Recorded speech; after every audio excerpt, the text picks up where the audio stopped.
नमस्कार दोस्तों, मैं हूँ पूजा गुप्ता और आप सुन रहे हैं पूजा की स्टोरीज। आज मैं आपके लिए लाई हूँ एक बहुत ही हार्ट टचिंग कहानी को पूरा जरूर सुनिएगा दोस्तों, तभी ये कहानी आपको समझ में आएगी। तो चलिए कहानी को शुरू करते हैं बिना टाइम वेस्ट किए। एक अनपढ़ माँ की पढ़ी लिखी जीत, इस कहानी का नाम है। दोस्तों, अगर कहानी पसंद आए तो मेरे चैनल को लाइक से सब्सक्राइब जरूर करें।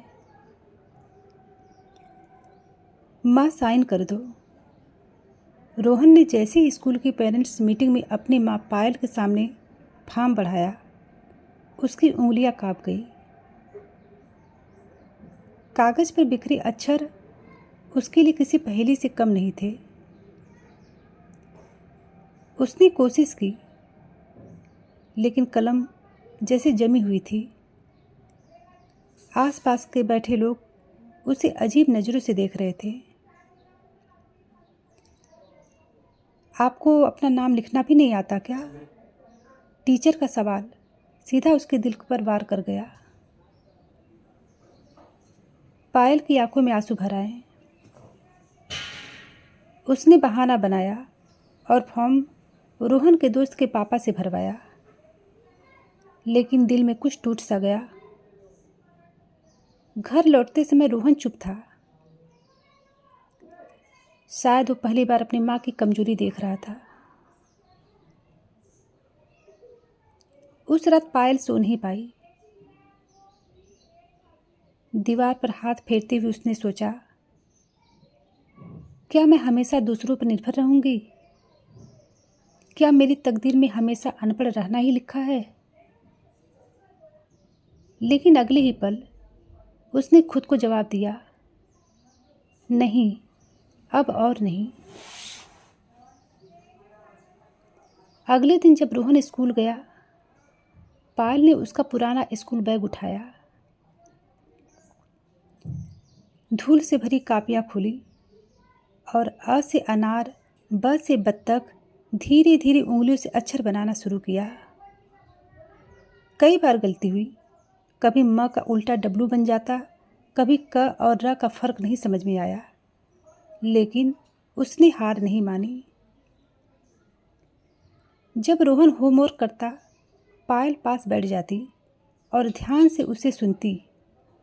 वह दीवार पर उंगलियों से अक्षर बनाकर प्रैक्टिस करती। रोहन ने एक दिन देख लिया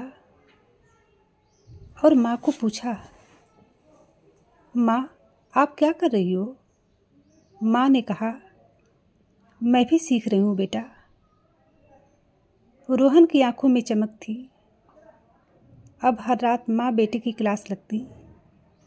रोहन टीचर बन गया और उसकी माँ उसकी पहली स्टूडेंट।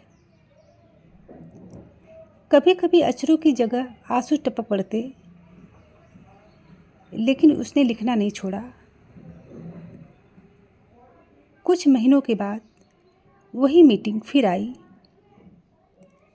इस बार जब टीचर ने फॉर्म दिया तो पायल ने बिना किसी झिझक के कलम उठाई। उसने अपने हाथों से अपना नाम लिखा, पायल देवी। टीचर मुस्कुराई, वाह, आप बहुत सुंदर लिखा है। रोहन की आंखों में गर्व के आंसू थे। उसने माँ का हाथ पकड़कर कहा, अब तुम मेरी माँ ही नहीं, मेरी सबसे बड़ी प्रेरणा भी हो। उस दिन पायल ने सिर्फ एक कागज पर साइन नहीं किया था, उसने अपनी किस्मत पर अपनी जीत का दस्तखत किया था। इस कहानी से हमें क्या सीख मिलती है दोस्तों?